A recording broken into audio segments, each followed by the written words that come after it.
तो चलिए आज ब्रह्मांड के रहस्यों पर इस पड़ताल की शुरुआत करते हैं।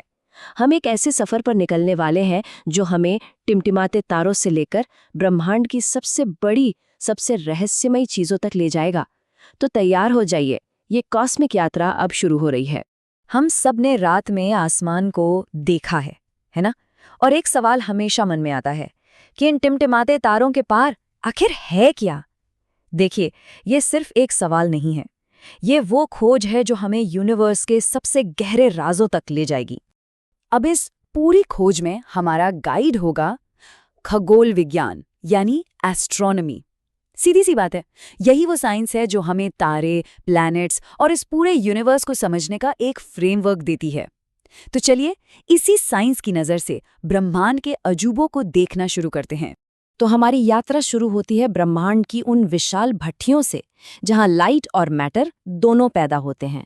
जी हाँ, हम बात कर रहे हैं तारों की।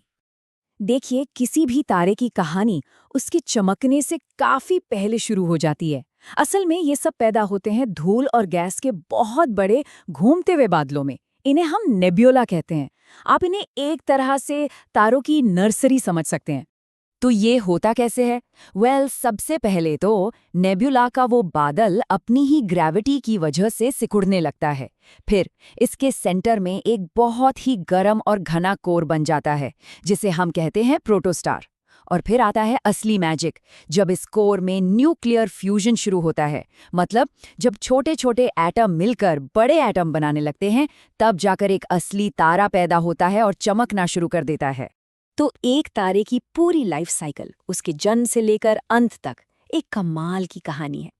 एक नेब्यूला से जन्म लेने के बाद उसकी जिंदगी का एंड दो अलग अलग रास्तों पर हो सकता है। ये सब कुछ उसकी किस्मत पर डिपेंड करता है, और ये किस्मत क्या है वो हम आगे समझेंगे। लेकिन सवाल तो यही है कि आखिर एक तारे की किस्मत तय कौन करता है? मतलब वो क्या चीज है जो ये डिसाइड करती है कि एक तारा शांति से खत्म होगा या फिर एक जबरदस्त धमाके के साथ? जवाब इस नंबर में छिपा है, 1.44। इसे कहते हैं चंद्रशेखर लिमिट। ये हमारे सूरज के मास का 1.44 गुना है। और यकीन मानिए, ये सिर्फ एक नंबर नहीं है, ये एक तारे की जिंदगी और मौत के बीच की एक लक्ष्मण रेखा है। तो होता क्या है, जो तारे इस लिमिट से कम मास के होते हैं वो अपनी जिंदगी के आखिर में एक रेड जायंट बनते हैं। फिर धीरे धीरे अपनी बाहरी परतें हटाकर एक शांत, स्टेबल व्हाइट ड्वार्फ बन जाते हैं। लेकिन जो तारे इस लिमिट से भारी होते हैं, उनकी कहानी बिल्कुल अलग है। उनकी मौत एक बहुत ही जोरदार, वायलेंट धमाके के साथ होती है, जिसे हम जानते हैं सुपरनोवा के नाम से।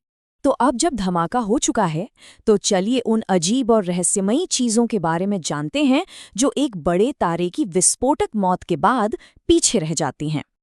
देखिए, सुपरनोवा कोई छोटा मोटा धमाका नहीं है। ये एक बहुत बड़े तारे का इतना जबरदस्त एक्सप्लोजन होता है कि वो कुछ देर के लिए अपनी पूरी की पूरी गैलेक्सी से भी ज्यादा चमकने लगता है।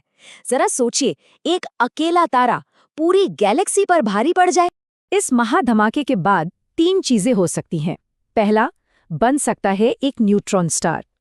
ये सिर्फ एक शहर जितना बड़ा होता है, लेकिन इतना घना कि आप सोच भी नहीं सकते। दूसरा, बन सकता है एक पल्सर। ये तेजी से घूमता हुआ एक न्यूट्रॉन स्टार ही है जो लाइट हाउस की तरह स्पेस में रेडिएशन की बीम फेंकता है। और तीसरा, शायद ब्रह्मांड की सबसे रहस्यमयी चीज, एक ब्लैक होल। तो ब्लैक होल ये स्पेस टाइम में एक ऐसी जगह है जहां ग्रेविटी इतनी ज्यादा, इतनी पावरफुल है कि लाइट तक इससे बचकर नहीं निकल सकती। ये सिर्फ सबसे विशाल तारों के खत्म होने पर ही बनते हैं। ये एक ऐसा जाल है जिससे कोई भी चीज बाहर नहीं आ सकती। लेकिन अगर कोई चीज अंदर खींचती है, तो क्या कोई चीज बाहर भी फेंकती है? यहीं पर बात आती है व्हाइट होल की। ये ब्लैक होल का ठीक उल्टा माना जाता है। मतलब एक ऐसी जगह जहां से मैटर और लाइट बाहर निकलते हैं, अंदर नहीं जाते। हाँ, ये अभी सिर्फ एक थियोरी है, लेकिन है ना कमाल की बात। ठीक है, तो अभी तक हम एक अकेले तारे की कहानी देख रहे थे। अब जरा जूम आउट करते हैं और उन विशाल स्ट्रक्चर्स को देखते हैं जो इन जैसे अरबों तारों का घर हैं, यानी गैलेक्सीज। तो एक गैलेक्सी आखिर है क्या? ये तारों, उनके बचे-खुचे हिस्सों, गैस, धूल और हाँ, डार्क मैटर का एक बहुत बड़ा सिस्टम है। ये सब ग्रेविटी से एक दूसरे से बंधे होते हैं। आप इन्हें कह सकते हैं ब्रह्मांड में तैरते हुए तारों के विशाल द्वीप। और हमारा अपना घर मिल्की वे, वो भी एक ऐसी ही गैलेक्सी है। ये एक खूबसूरत स्पाइरल गैलेक्सी है जिसमें अरबों खरबों तारे हैं। और हमारा सोलर सिस्टम, वो इसकी घूमती हुई बाहों में से एक में बसा हुआ है। और हमारी सबसे करीबी पड़ोसी है एंड्रोमेडा गैलेक्सी, जो वैसे अरबों साल बाद हमसे टकराने वाली है। ये जो तस्वीर है, ये NGC M33 नाम की एक और स्पाइरल गैलेक्सी की है। यह हमारी मिल्की वे से काफ़ी मिलती-जुलती है। इसे देखकर एक अंदाज़ा लगाया जा सकता है कि अगर हम बहुत दूर से अपनी गैलेक्सी को देखें तो वो भी कुछ ऐसी ही दिखती होगी, तारों का एक जगमगाता हुआ शहर। तो हमारा सफ़र अब अपने आखिरी पड़ाव पर आ गया है और अब हम स्केल को और भी बड़ा करने वाले हैं। अब हम नज़र डालेंगे ब्रह्मांड की सबसे बड़ी और सबसे पावरफुल चीज़ों पर। मिले क्वासार से। आप इन्हें शुरुआती यूनिवर्स का लाइट हाउस कह सकते हैं। ये बहुत ही ज्यादा चमकीले और हमसे बेइंतहा दूर हैं। और इनकी एनर्जी का सोर्स क्या है? माना जाता है कि इनके सेंटर में एक सुपरमैसिव ब्लैक होल है, जो आसपास की चीजों को निगलते हुए जबरदस्त एनर्जी बाहर फेंकता है। तो चलिए इस पूरी पड़ताल को एक सवाल के साथ खत्म करते हैं। क्या व्हाइट होल्स, जो ब्लैक होल्स के बिल्कुल ऑपोजिट है, किसी दूसरे यूनिवर्स का दरवाजा हो सकते हैं? ये एक ऐसा सवाल है जो हमें याद दिलाता है कि हम ब्रह्मांड के बारे में कितना कम जानते हैं।